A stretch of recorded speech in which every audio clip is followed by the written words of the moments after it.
Good morning, কেমন আছো তোমরা সকলে? আশা করি যে যেখানে আছো ভালো আছো, সুস্থ আছো। আমরাও ভালো আছি। আজকে হচ্ছে বৃহস্পতিবার, তো সকাল সকাল দেখো স্নান টান করে নিয়েছি। এখন হচ্ছে পুজো দিতে যাব। বৃহস্পতিবার মায়ের ঘট বসাবো, দিয়ে আবার আজকে ডাক্তারের কাছে যাওয়া আছে। ওর কালকে যত সমস্ত টেস্ট করা হয়েছে সমস্ত রিপোর্ট আজকে 10টার মধ্যে দিয়ে দিবে, আর 10টা থেকে 12টার মধ্যে হচ্ছে ডাক্তার দেখানো। আর আজকে কিন্তু সার্জারির ডেট দেবে। তো চলো, আমি এখানে আর কথা বাড়াবো না। পায়ে আলতা পরে নিয়েছি, এখন হচ্ছে গিয়ে পুজোটা দিয়ে নিই মায়ের, তারপরে আস্তে আস্তে করে সব রেডি হবে। আজকে পুজো টুজো দিয়ে আমি তো ভাত খাবোই এক মুঠ, আর ওকেও বলেছি ভাতটা খেয়ে নিতে, মানে ডিম সিদ্ধ দিয়ে এক মুঠ ভাত। আর আমি তো সকাল থেকে একদম নির্জলায়, মানে 1 কাপ চা, 1 ফোঁটা জলও আজকে খাইনি, শুধু ওই থাইরয়েডের ওষুধটা খেয়েছিলাম, এটাই। তো চলো পুজোটা দিয়ে নিই, তারপরে তোমাদের সাথে দেখা হচ্ছে।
আমরা বেরিয়ে পড়েছি, আর কালকে এই যে এই টি শার্টটা ও পছন্দ করে কিনে নিয়েছিল।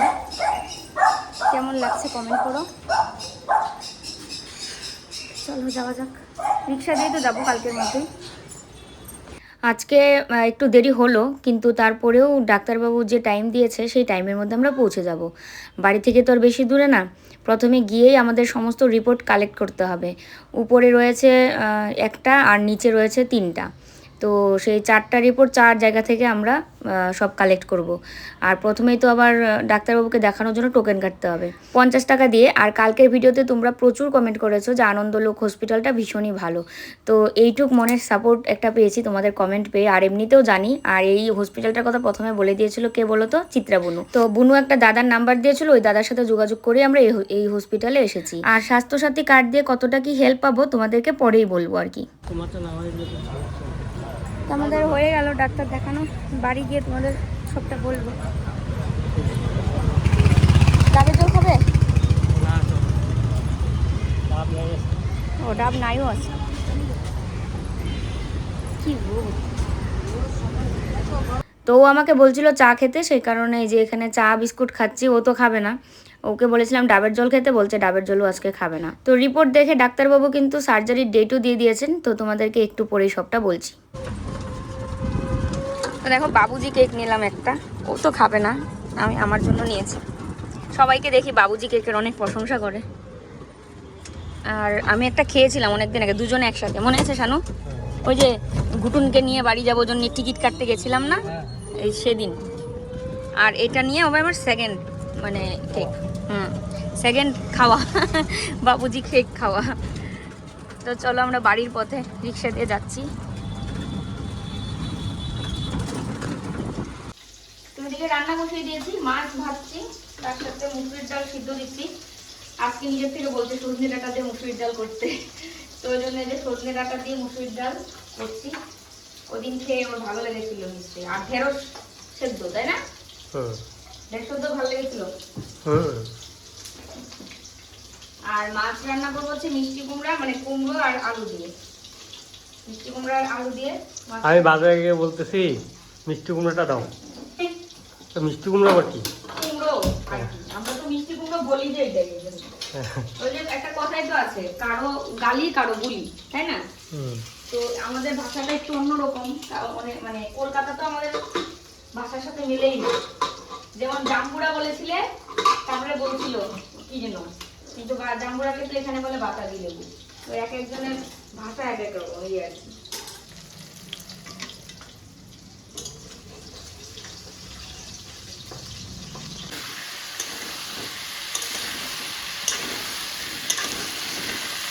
কুমড়োর তরকারি অনেকেই তোমরা খাও না, কিন্তু কুমড়োর তরকারি আমাদের ঘরে যে রান্না হয় সবাই কিন্তু সোনামুখ করেই খায়, খুব ভালো খায় একদম।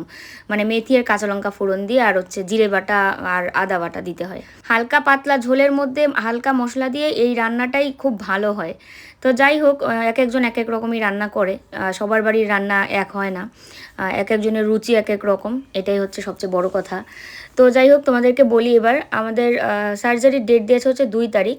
1 তারিখে অ্যাডমিশন করতে বললো, আর যেদিন অপারেশন করবে মানে 2 তারিখ, তারপরের দিনই ছেড়ে দেবে, 3 তারিখেই ছেড়ে দেবে।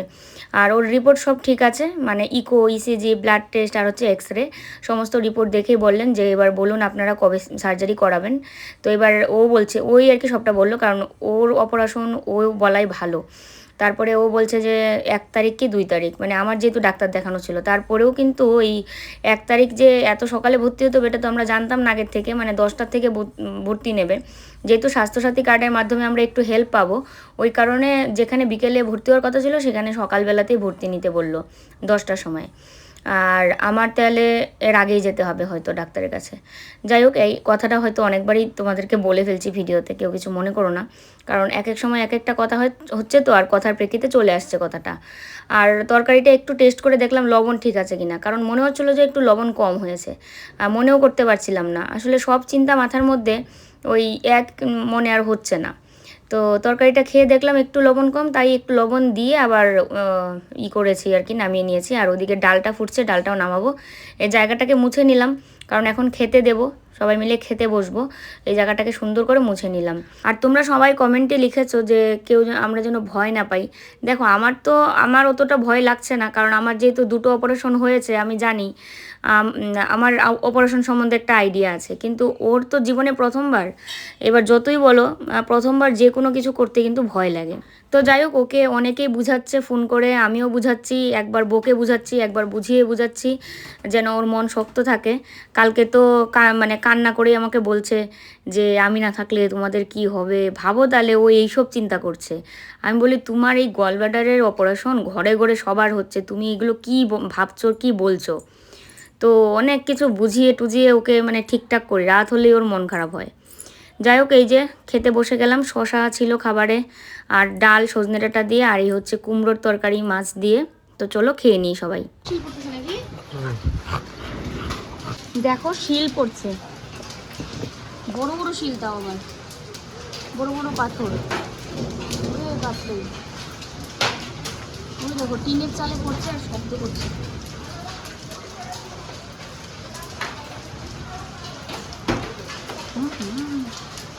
ওই যে শিলটা পড়েছে, দেখাতেই পাচ্ছে না ঠিক মতো।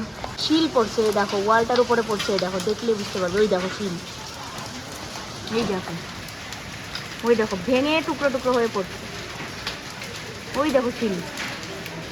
মা, কলকাতাতে শিল পড়ে বৃষ্টি হচ্ছে, এবার সব জায়গায় শিল পড়ে শুধু বৃষ্টি হচ্ছে। শানু, এত শিল পড়ছে কেন এবার?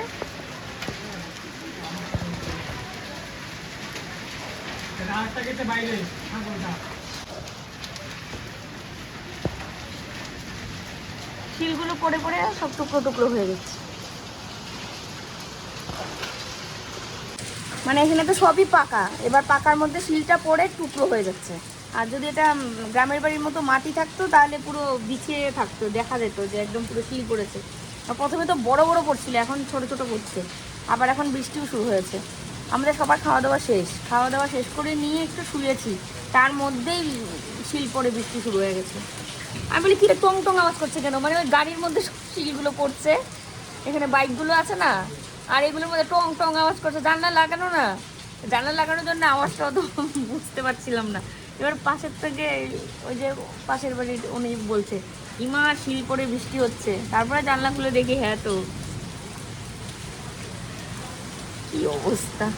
এখন শিল পড়া বন্ধ, এখন বৃষ্টি হচ্ছে। দেখছো, আরেকটা আমাকে ফেলে ধাক্কিয়ে এসে এমন করে দেখছে, ও দেখবে বৃষ্টি পড়া।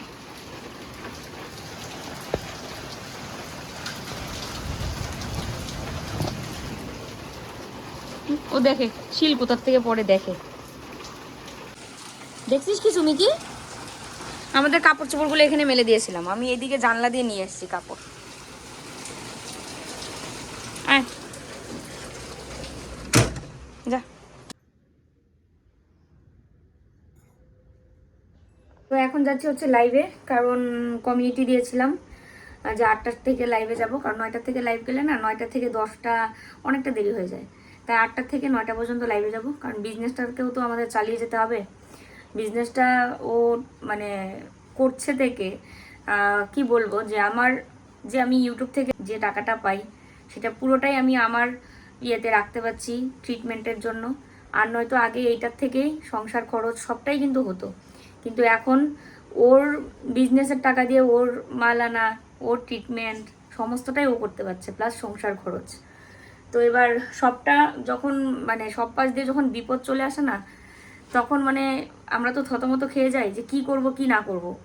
তো শরীর ঠিক নেই আমার, আমি শুয়ে ঘুমাতেও পারিনি, কিন্তু শুয়েছিলাম কিছুক্ষণ, তারপরে আবার উঠে এই তো ফেসবুকে ভিডিও দিলাম, ইউটিউবের ভিডিও কমেন্ট বক্স চেক করলাম, মানে এটা সেটা করতেই থাকা লাগে, আবার নিজেরও ওষুধপত্রের ব্যাপার আছে। তো এই জন্য কিন্তু মনে হচ্ছিল যে না লাইভে যাব না, কিন্তু লাইভে না গেলে হবে না, লাইভে না গেলে মনও ভালো লাগে না, মন চুপচাপ বসে থাকা কেমন একটা, আরো বিভিন্ন কথা মনে আসে উল্টা পাল্টা। লাইভে চলো কাজ করি তাই সেটা ঠিক, লাইভ মানে কাজের জায়গায়, তাই না? যেমন কাজ না করলে আমাদের পেট চলবে না, খেতে পারবো না। ভালো লাগতেছে না, কয়েকদিন ধরে লাইভ নেই, ভালো লাগতেছে না। না, সংসারে যদি আজকে আমি রান্না না করি, যেমন খেতে পাওয়া যাবে না, তেমনি বিজনেস না করলেও আমাদের সংসার চলবে না, তাই তো? ওইটাই বলছি, যার যার যেরকম যেটা কাজ করতেই হবে। তো অপারেশনের ডেট তো দিয়েই দিয়েছে, এবার এই কদিন বিজনেস করা হবে, তারপরে যখন অপারেশন করা পরে তখন তো ওকে রেস্ট নিতে হবে, ভারী জিনিস টানতেও পারবে না। হয়তো ওকে মানে ওর বদলে আমি করব, হয়তো প্রোডাক্ট আমি নিয়ে দিয়ে আসবো, এরকম কিছু একটা হবে। কিন্তু আর কি বন্ধ রাখার কোনো রকমের ইচ্ছা নেই, কারণ কাজ তো কাজ করে যেতে হবে। তো চলো আমি এখন রেডি হব, রেডি হয়ে 8টা থেকে লাইভ। আর সন্ধ্যাটা তো এমনি শুয়ে টুয়ে কাটিয়েছি, বেশ কয়েকজন দিদিদের সাথে দাদাদের সাথে কথা হয়েছে, কারণ এই যে তোমাদেরকে বলার পরে তোমরা শুনে যারা কল করেছো মেসেজ করেছো, তো এই আর কি যে ওর অপারেশনের ডেট শুনে। তো এবার অপারেশনের ডেট শুনে না, মানে অপারেশনের কথা শুনে, অপারেশনের ডেটটা তো আজকেই বললাম, মানে কত তারিখটা হবে যে 2 তারিখ, তাই তো? আমার আবার 1 তারিখে ডাক্তার দেখানো, তো আমি হয়তো আগের দিনই যাব, দেখি। চলো রেডি হই। হ্যাঁ ও দেখছো, আগের থেকে ও রেডি, আর এগুলো সব কল্লোল রেডি করলো। আমি আচ্ছা তোমাকে তো এমনি কল্লোল কি ডাকি, কি ডাকি তোমাকে, কি ডাকি? সানু ডাকি, সানু ডাকি না? তারপরে আবার ভিডিওতে এসে বলবো কল্লোল এটা করছে ওটা করছে, সানু বললেই হয়, এমনি তো সানু ডাকি। স্বামীর নাম ডাকলে নাকি আয়ু কমে। হ্যাঁ, এটা তো আমার মাকে তো আমি কোনোদিনও দেখিনি আমার বাবার নাম ডেকে বলতে, সেটা আজ থেকে আরো বহু বছর আগে। কিন্তু আমাদের যে জেনারেশনটা বা আমাদের আগের থেকেও স্বামীকে নাম ধরে ডাকে তো, হুলুকুটু করে ডাকবো নি, হুলুকুটু না, তোমাকে কি ডাকবো বলো তো? পতিদেব, পতিদেব। দেখো 8:30 বাজে, ঠিক আছে, কারণ 8টায় আর যাওয়া হলো না। ফ্যান তো লাগবেই, গরম লাগে। তো চলো লাইভে দেখা হচ্ছে, এই যে নাইটিগুলো নিয়ে যাব লাইভে। আর ও এখানে বসে বুকিং করে, ঠিক প্রত্যেক দিন এই জায়গাটাতে বসবে, আর এখানে আমি দেখাবো লাইভে, আর ও হচ্ছে বুকিং নেবে প্রত্যেক দিন, তাই সাইড করবে, বুকিং করবে, পরে প্যাকিং করবে। তো লাইভ থেকে বেরিয়েছি, আর একটা জিনিস দেখবে, দেখো আমি লাইভ থেকে বেরোতেই আমার এখানে এসে শুয়ে পড়লো এরকম করে। কত যে ভালোবাসে আমাদেরকে, এই একটা মানে বাচ্চা আছে যে কিনা আমাকে মন থেকে ভালোবাসে। তো এইদিকে বুকিং নিচ্ছে, আর আমি তো মাত্র লাইভটা শেষ করলাম। এটা তুতুন বুড়া আছে, এটা তুতুন বুড়া, এটা তুতুন বুড়া। খাওয়া দাওয়া শেষ, লাইভ থেকে বেরিয়ে মানে মোবাইল দেখতে দেখতে কখন ঘুমিয়ে গেছি, 10 মিনিটের মতো। আরও গেছিলো বাজার থেকে এসছে যখন কলিং বেল বাজলো, বাস আমার কিরে কখন ঘুমালাম, মোবাইল হাতে এরকম করে। তো ওই যে খাওয়া দাওয়া করে যা ওষুধটা করে গেল, রাতের ওষুধটা খেয়ে নিচ্ছি। রাতে তো থাকে 6টা ওষুধ থাকে, এই ওষুধটা থাকে 4টা, আর এই হচ্ছে আরও এখান থেকে একটা, এখান থেকে একটা। তো আমার তো ডাক্তার কাছে যাওয়ার কথা ছিল 1 তারিখ, তো তোমাদের বললাম। তো এবার 31 তারিখ যাবো কিনা সেই কারণে কালকে ফোন করে জানবো, কারণ ওর অপারেশনের ডেট যেহেতু 2 তারিখ, 1 তারিখে ওকে অ্যাডমিশন নেবে এবং সকাল 10টার সময় যেতে বলেছে। তাহলে আমি কখন আমার ইয়েতে যাব? তো ওই জন্য আমি আগের দিনই যাওয়ার চিন্তা, এবং এটার জন্য কালকে ফোন করবো আর কি ম্যাডামকে। আর লাইফ থেকে বেরোনোর পর ও নিচ্ছে বুকিং, খাওয়া দাওয়া করেও বুকিং নিচ্ছে, আর আমি ওষুধ খাচ্ছি। আজকের এই ভিডিওটা এখানেই শেষ করি। যে যেখানে আছো ভালো থাকবে, সুস্থ থাকবে। শুভরাত্রি।